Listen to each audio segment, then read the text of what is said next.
Hello, I am Dr. Neha Gupta and I am going to talk to you about menstrual cycles. What is normal, what is abnormal, and when to seek care. So, menarche is the first time a girl starts having her periods, and menopause is the final cessation of periods, when the periods stop. From menarche to menopause, a woman gets menstrual cycle. What are normal menstrual cycles? The normal menstrual cycle is the one which comes roughly once a month. The average cycle length is 28 to 30 days. It can have some variation, but on an average it has to be one cycle per month. When we talk about the flow is again about 40 ml is the blood loss that we say is the average loss in one cycle. The flow can also have variations. It can be little less for some women and it can be little more for others. Then the menstrual cycles are usually not associated with pain, or they are associated with mild pain. If the pain is severe such that it leads to the intake of a painkiller in every cycle, or it leads to taking leave from work, then definitely it needs to be evaluated. After having talked about what is the normal menstrual cycle, we come to now what are abnormal menstrual cycles. So when we talk about the cycle length, I told you that on an average the cycle length is 28 to 30 days, but it can have a variation of plus minus 7 days, which means that a cycle which comes every 21 days is alright, and a cycle which comes every 35 days is also alright.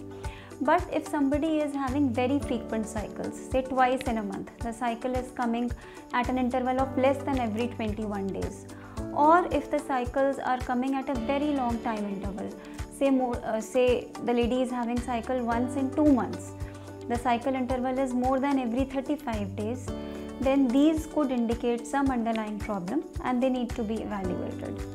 Again, talking about the blood loss, while the average loss is 40 ml, if the loss is less than 5 ml, which means it is very scant, there is only some spotting, then we need to look into the reason of it.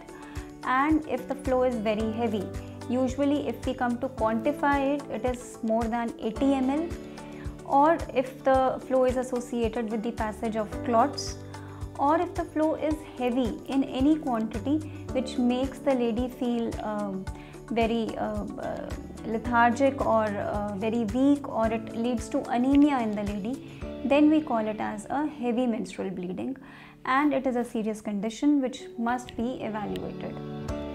If there is significant amount of pain with the periods, so generally the periods can be associated with mild pains, but if the pain is so much that somebody has to pop in a painkiller, say 3 or 4 times in a day in every cycle, or has to take leave from work or from school because of the pain, then one must visit the gynecologist to see any possible underlying reasons for such painful periods. We have talked about the amount of blood flow in the menstrual cycle. Coming to the number of days the bleeding happens. Generally, if the bleeding is for less than 2 days, or if it is lasting for more than 7 days, then they are outside the normal range, and you should consult the gynecologist to find out about the possible reasons. Now we are going to discuss what are the red flag symptoms when you must consult the gynecologist or your doctor. So whenever the cycles are becoming irregular, which means that there is no set pattern to the menstrual cycles. Secondly, if the cycles are getting too frequent, getting them say every twice in a month. Third, if the cycles are becoming very infrequent, you're not getting them say for 2 months or 3 months, or every time you have to take a medicine to induce a bleeding, then that is again abnormal. Fourth, if the bleeding in the periods is very less, if it is just some spotting, or if it's very scanty bleeding, or on the contrary, if the bleeding is very heavy, any amount of bleeding which is more than your usual bleeding, or if it is associated with the passage of clots, or the amount of bleeding is such that it is leading to anemia, which is low hemoglobin, or it is making you feel weak, then you must get it evaluated by your doctor. Apart from the regular menstrual cycles, if somebody is having bleeding in between cycles, which we call it as intermenstrual bleeding, then that is a cause of concern and needs to be evaluated. Having postcoital bleeding, which means bleeding after intercourse. This symptom can be particularly serious and sometimes is taken as a pathognomonic symptom of cancer of the cervix. So never take it lightly and do visit the doctor if you've experienced bleeding after intercourse even once. The last reason to visit the doctor as far as periods are concerned is postmenopausal bleeding. If somebody has not had her period for 12 months, then we presume that the person has attained menopause. The average age of attaining menopause is around 50 years. It can be few years earlier or few years later for some women. But if after having attained menopause, there is any amount of bleeding or spotting from the vagina, then this must be consulted. It could indicate an underlying cancer of the lining of the uterus, and therefore an evaluation is a must. Lastly, if there is progressively increasing dysmenorrhea. By dysmenorrhea we mean painful periods.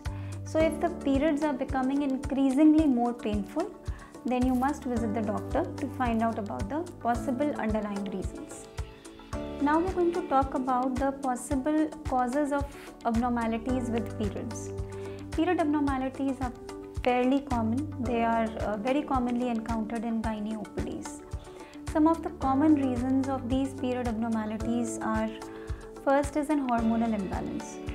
Conditions like polycystic ovaries, abnormalities with the thyroid function, or if somebody has taken an I pill, which is an emergency contraceptive pill, or if somebody is taking regular birth control pills and has missed certain pills, then all these reasons could lead to period abnormalities. The second commonly encountered reason is infection.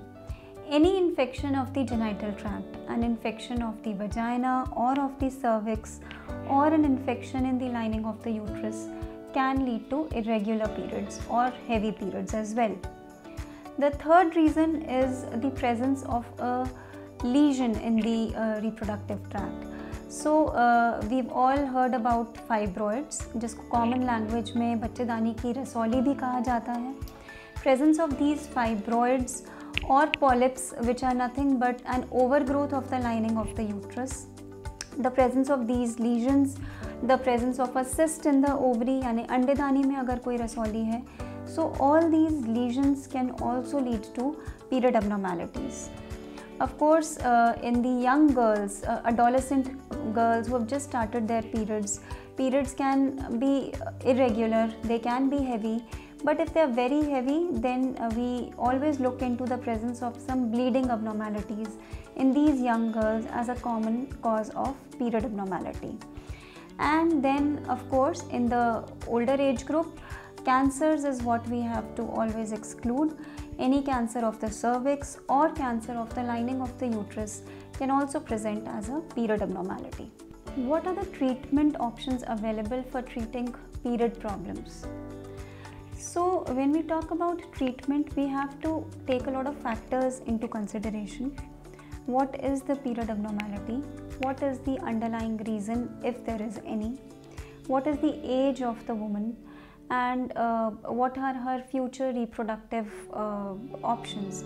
Has she completed her family yet, or has she yet to start her family? And so all these factors are taken into consideration before deciding upon a treatment option. When talking about options, both medical and surgical options are there.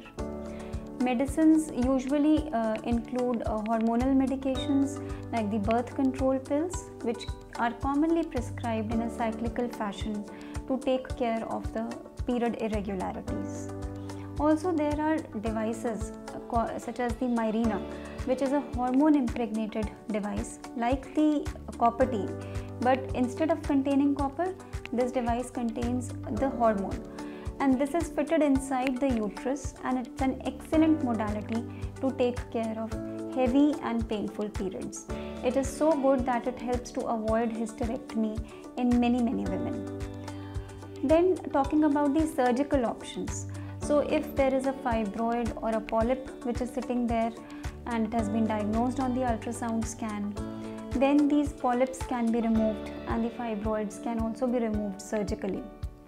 But if somebody is, say, nearing her menopause, is in her 40s, has completed her family, and there is significant bleeding abnormality, and the lady wants a definitive treatment, then hysterectomy, which means removal of the uterus, is the final answer to the treatment of the bleeding problems.